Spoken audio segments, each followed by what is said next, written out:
Salam Bapak Ibu Saudara, bagaimana kabar Bapak Ibu Saudara semuanya? Saya selalu berdoa dan berharap kita tetap dalam perlindungan dan penyertaan Tuhan sampai Tuhan panggil kita semua. Puji nama Tuhan, mari kita siapkan hati kita untuk datang kepada Tuhan dan kita menyembah Tuhan dengan segenap hati kita. Puji Tuhan, haleluya. Hanya dekat Allahku, rasa tenang hatiku, Kau sertai jalanku sepanjang hidupku.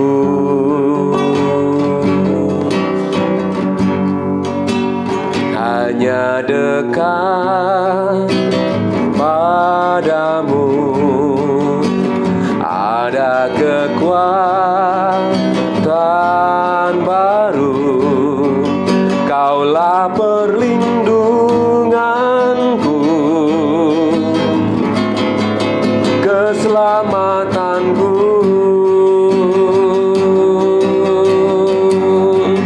Ku ingin selalu bersekutu denganmu, menikmati hadiratmu. Biarkan Roh-Mu tinggal dalam hidupku, sungguh indah bersamamu selamanya. Inilah kerinduan kami Tuhan, inilah pengharapan kami tinggal bersamamu. Haleluya, haleluya, haleluya, haleluya. Mari kita katakan dengan senap hati, ku ingin selalu Tuhan. Ku ingin selalu bersekutu denganmu, menikmati hadiratmu. Biarkan Roh-Mu tinggal dalam hidupku, sungguh indah bersamamu, sungguh indah bersamamu, sungguh indah bersamamu selamanya. Selama-lamanya Tuhan. Inilah kerinduan kami ya Bapa. Terima kasih Tuhan Yesus. Haleluya, haleluya. Inilah kerinduan kami ya Tuhan. Inilah harapan kami. Kami memiliki pengharapan di dalam Engkau. Dan inilah yang menjadi cita-cita kami, tinggal bersama dengan Engkau. Terima kasih Bapa, terima kasih. Dalam nama Yesus kita yang percaya katakan bersama. Amin. Puji Tuhan, Bapak Ibu Saudaraku, saya percaya kita tetap dalam penyertaan dan perlindungan Tuhan. Dan hari ini kita kembali lagi belajar firman Tuhan. Firman yang akan mengingatkan kita, menguatkan kita, bahkan menjadikan kita umat pemenang. Amin. Tuhan sudah panggil kita, Tuhan sudah pilih kita untuk ditentukan memperoleh keselamatan. Dan bersyukur jika kita masuk di dalam rencana Tuhan. Amin. Banyak orang yang sudah mendengar, banyak mereka yang sudah mengerti, namun mereka tidak bisa masuk. Ya, mereka adalah orang-orang yang di luar Tuhan tentunya. Mereka yang sudah mendengar tentang Yesus, mereka yang sudah tahu tentang Yesus, tapi mereka tidak menjadikan Yesus sebagai sumber kekuatan. Puji nama Tuhan, Bapak Saudaraku, hari ini kita akan kembali belajar firman Tuhan yang akan membuat kita memiliki kepastian. Di dalam Yesus hanya ada kepastian. Amin. Dan tema kali ini akan saya beri judul menjadi penyembah yang benar. Ya, ada penyembah yang benar, ada penyembah yang tidak benar tentunya.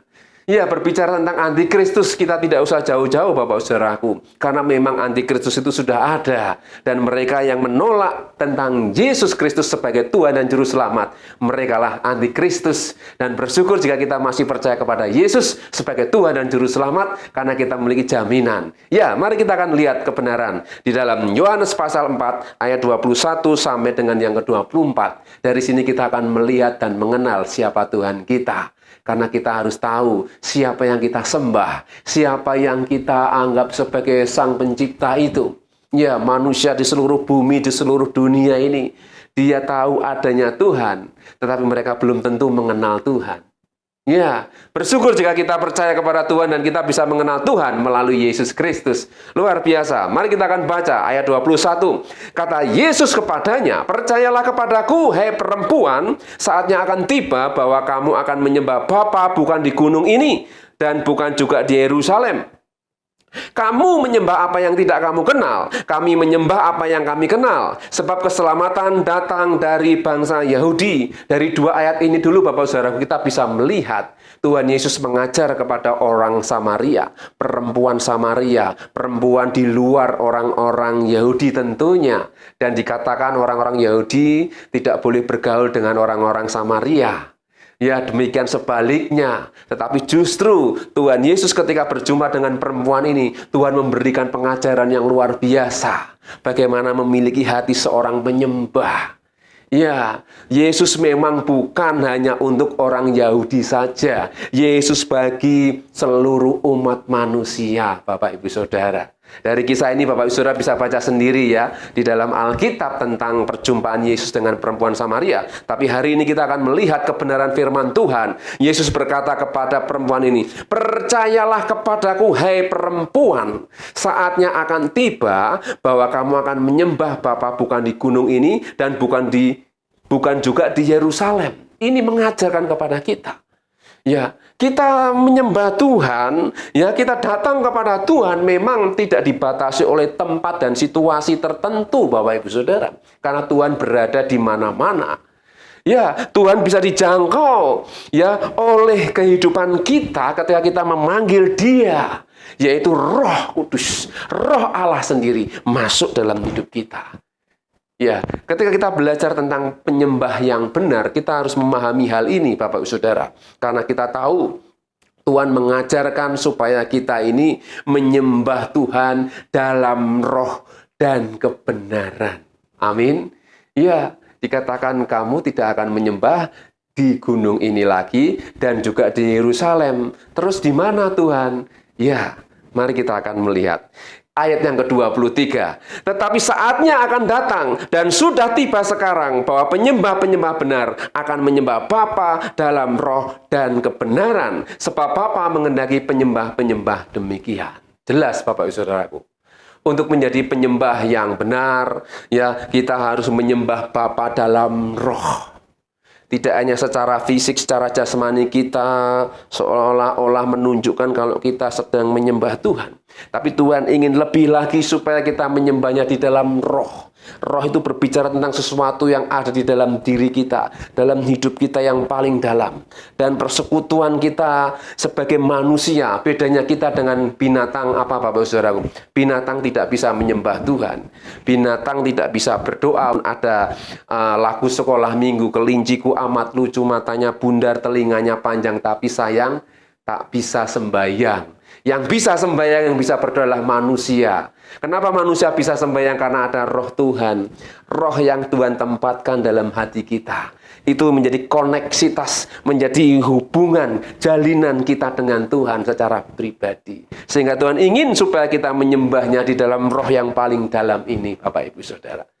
Ya, ketika kita belajar kembali lagi tentang penyembah-penyembah yang benar, Tuhan ingin supaya kita menyembahnya di dalam roh. Tidak ada manipulatif, tidak ada manipulasi, tidak ada kebohongan. Yang adanya hati yang mau dibenarkan. Amin. Ketika kita menjadi penyembah yang benar, yang pertama, kita ketika menjadi penyembah yang benar, kita harus hidup benar tentunya. Amin. Hidup benar adalah satu hal yang tidak bisa ditawar lagi. Bagi orang-orang percaya, hidup benar tidak bisa ditawar lagi. Walaupun secara manusia nampaknya tidak mungkin, mustahil bisa. Tapi bagi Tuhan tidak ada yang mustahil. Amin. Karena kita jujur sebagai manusia, kita memang diangkat. Ya, diangkat oleh Tuhan dari ketidakbenaran supaya kita hidup benar. Diangkat dari dosa supaya kita hidup di dalam kebenaran. Amin. Supaya kita beroleh keselamatan. Itu yang Tuhan inginkan. Dan tidak hanya Tuhan inginkan, Tuhan rindu supaya kelak seluruh umat yang setia kepadanya dikumpulkan masuk dalam kerajaannya dan menjadi penyembah yang berkenan. Amin, Bapak Saudaraku. Ya, berbicara tentang penyembah yang benar, kita memang wajib hidup dalam kebenaran.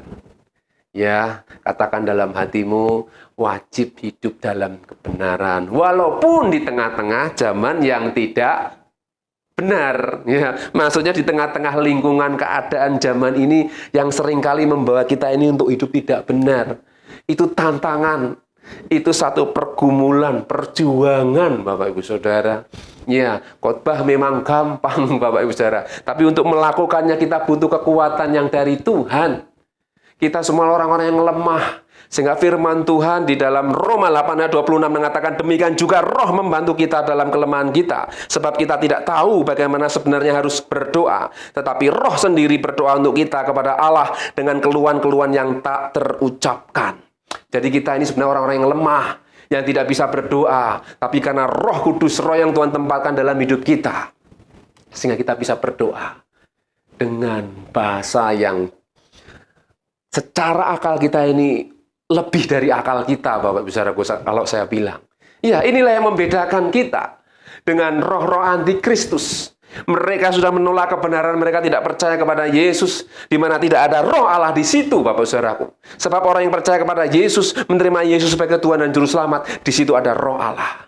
Itulah yang menjadi penghubung kita.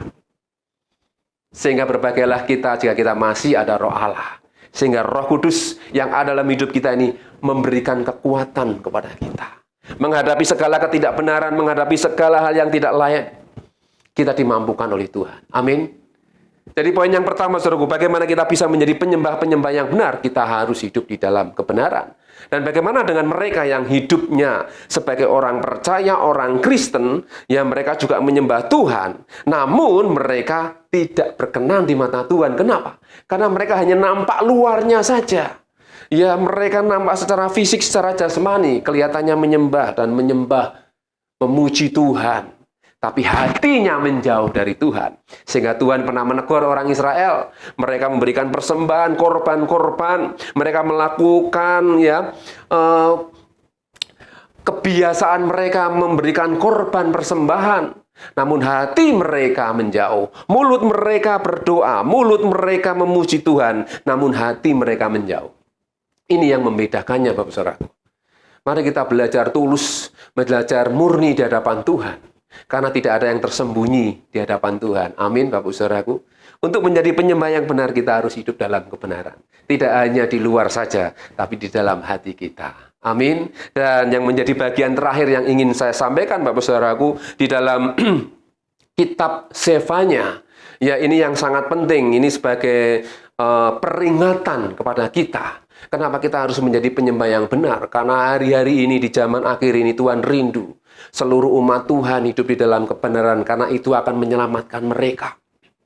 Mereka akan diselamatkan oleh karena iman mereka, kesetiaan, ketekunan, dan perjuangan hidup mereka dalam kebenaran. Yang memiliki kerendahan hati, kelemah lembutan, dan lain sebagainya, Bapak Ibu Saudaraku. Itu akan diberikan oleh Tuhan, akan diperlengkapi seluruh umat Tuhan dengan kekuasaan yang maha tinggi ketika mereka sungguh-sungguh mencari Tuhan. Amin. Ya, saya rindu kita akan melihat kebenaran ini dalam kitab Sefanya. Kitab Sefanya ini adalah tergolong nabi-nabi kecil dalam perjanjian lama. Merupakan salah satu kitab yang termasuk dalam kitab-kitab kenabian.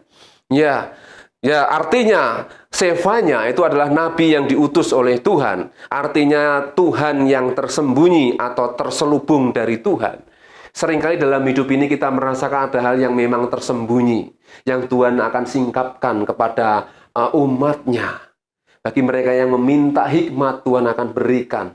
Ya, ini Bapak Saudara, kita akan melihat apa tujuan dari kitab Sefanya itu. Sefanya bernubuat dan menulis untuk mengingatkan Yehuda dan Yerusalem mengenai datangnya hukuman Allah yang mengancam, yang disebut hari Tuhan yang hebat. Ya, mari kita akan baca Sefanya 1 ayat 14 sampai 16. Ini satu peringatan, Bapak Saudaraku. Ini menjelang akhir zaman ini kita harus semakin lebih mendekat kepada Tuhan. Ya, firman Tuhan berkata, Sudah dekat hari Tuhan yang hebat itu. Sudah dekat dan datang dengan cepat sekali. Dengar, hari Tuhan pahit, pahlawan pun akan menangis. Bayangkan, saudaraku, pahlawan pun akan menangis. Hari kegemasan hari itu, hari kesusahan dan kesulitan, hari kemusnahan dan pemusnahan, hari kegelapan dan kesuraman, hari berawan dan kelam. Ayat 16, hari peniupan sangkakala dan pekik tempur terhadap kota-kota yang berkubu dan terhadap menara penjuru yang tinggi. Ayat 17, aku akan menyusahkan manusia sehingga mereka berjalan seperti orang buta, sebab mereka telah berdosa kepada Tuhan. Darah mereka akan tercurah seperti debu dan usus mereka seperti tai. Mereka tidak dapat diselamatkan oleh perak atau emas mereka pada hari kegemasan Tuhan. Dan seluruh bumi akan dimakan habis oleh api cemburunya. Sebab malahan kebinasaan dahsyat diadakannya terhadap segenap penduduk bumi. Bapak ibu saudaraku, dari ayat ini kita melihat betapa ngerinya. Jika saya berpikir kesabaran Tuhan itu ada batasnya, Bapak Saudara. Kenapa? Karena menurut manusia, ukuran manusia itu manusia akan terbatas. Sehingga kalau melihat keterbatasan kesabaran Tuhan, kita bisa belajar melalui Alkitab. Ketika Firaun ditegur oleh Tuhan sampai 10 tulah. Tuhan masih sabar ya. Yang ke-7, 8, yang ke-9 ya, yang ke-10 tapi masih aja bandel ini. Kesabaran Tuhan ada batasnya. Saya katakan kesabaran Tuhan ada batasnya. Cuman manusia sendiri yang belum memahami hal ini. Ya, oleh sebab itu jika hari ini kita masih diberi kesempatan, kita diingatkan oleh Tuhan untuk memiliki hati yang benar, hati yang rela untuk dibentuk, tidak keras hati, tidak congkak. Mari kita belajar untuk menerima apa yang Tuhan berikan dalam hidup kita. Ajarannya, didikannya, nasihat, teguran.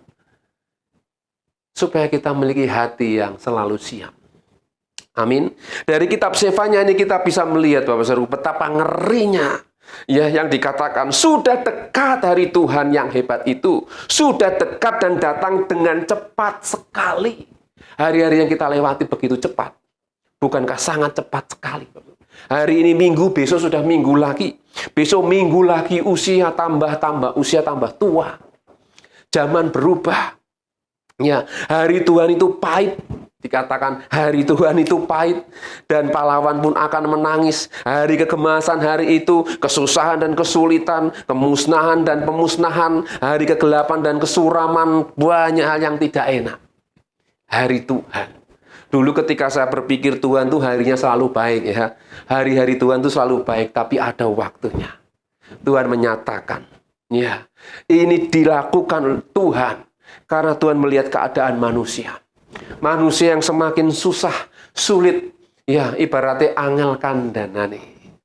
Dan kita tahu di luar itu pun juga ada kuasa gelap. Ya, pemerintah-pemerintah penghulu, malaikat-malaikat jahat di udara. Mereka juga harus dihakimi, mereka juga harus masuk dalam api yang kekal. Ini waktunya Bapak Saudara supaya kita menyadari bahwa hari Tuhan menjelang itu semakin cepat. Bahkan di dalam ayat 17 dikatakan, aku akan menyusahkan manusia. Jika saya bandingkan dengan King James Version dikatakan, dan aku akan mendatangkan kesusahan atas manusia. Tuhan mengizinkan, ya, mendatangkan kesusahan kepada manusia, atas manusia. Sehingga mereka akan berjalan seperti orang buta. Ketika lampu mati, Bapak Saudaraku, saya harus keluar menjedet ke listrik begitu ya. Saya harus berjalan di tengah ruang tamu itu kan gelap. Itu aja sudah rasanya kesulitan Bapak Saudaraku. Ya, apalagi benar-benar seperti orang buta, tidak bisa melihat. Sangat sulit. Keadaan zaman ini segala sesuatunya yang dulunya kepinginnya semuanya jadi enak nyaman, tapi akan berubah menjadi tidak enak dan tidak nyaman. Ya, sehingga dikatakan karena mereka telah berdosa terhadap Tuhan dan darah mereka akan tertumpah seperti debu dan daging mereka seperti kotoran. Itu berarti menandakan keadaan zaman manusia semakin bobrok. Ke depan manusia, keadaan manusia akan berontak melawan Tuhan. Oleh sebab itu kita tahu ya menjelang hari-hari ini, zaman akhir ini, keadaan kejahatan semakin luar biasa. Ya, kebenaran bisa dibengkokkan. di dalam pengadilan, di dalam sidang-sidang pengadilan, kebenaran bisa dibengkokkan. Segala sesuatu tidak bisa mendatangkan keadilan dan damai sejahtera lagi. Ya, manusia bisa berontak, manusia kecewa. Ini keadaan zaman yang semakin hari semakin nyata. Oleh sebab itu kita harus semakin sadar sebagai pengikut Kristus, sebagai penyembah-penyembah yang benar, kita harus terus berjuang. Ya, jangan takut, jangan ragu, jangan gentar. Ya, Tuhan tetap menjaga dan memelihara kita, orang-orang benar. Mereka tidak akan pernah jatuh sampai tergeletak. Mereka akan bangkit dan menjadi pemenang. Amin. Kita dipanggil Tuhan untuk menjadi pemenang. Oleh sebab itu, Bapak Saudaraku, Sefanya pasal 2 ayat 1-3 kita akan baca. Bersemangatlah dan berkumpullah, hei bangsa yang acuh tak acuh. Wow. Kita rindu bangsa kita Indonesia menjadi bangsa yang takut akan Tuhan. Ya, walaupun mayoritas mereka orang-orang Muslim, tapi tidak semua orang-orang Muslim juga. Ya, mereka menutup hati mereka untuk Yesus Kristus. Kita berdoa supaya mereka berjumpa dengan Tuhan, sehingga mereka bisa mengenal pribadi Tuhan yang sesungguhnya di dalam Yesus Kristus. Karena Tuhan berkata, kami menyembah kepada yang kami kenal. Kalimat ini sederhana, kami menyembah yang kami kenal. Yesus berkata demikian karena dia berasal dari surga. Dan tentunya sudah tahulah, kalau dia berasal dari surga, secara manusia ada hubungan. Tapi Yesus berkata demikian supaya manusia terbuka matanya. Supaya mereka melihat terang. Kerajaan Allah sudah turun ke dunia. Kerajaan Allah ada di sekelilingmu. Yesus Kristus ada. Amin. Mari kita akan lihat, bersemangatlah dan berkumpullah, hei bangsa yang acuh tak acuh. Kita berdoa supaya bangsa yang acuh tak acuh ini bisa peduli. Mereka mulai membuka hati untuk terima Tuhan. Terima Yesus sebagai Tuhan dan Juru Selamat. Karena kita tahu banyak kabar, banyak negara-negara yang dilawat oleh Tuhan, bangsa-bangsa yang dilawat oleh Tuhan, mereka membuka hati mereka, dan mereka terima Tuhan Yesus sebagai Juru Selamat.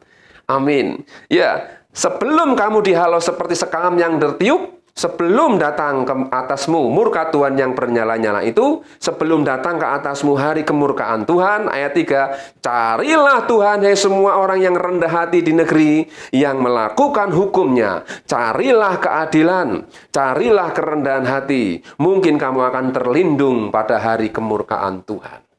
Luar biasa.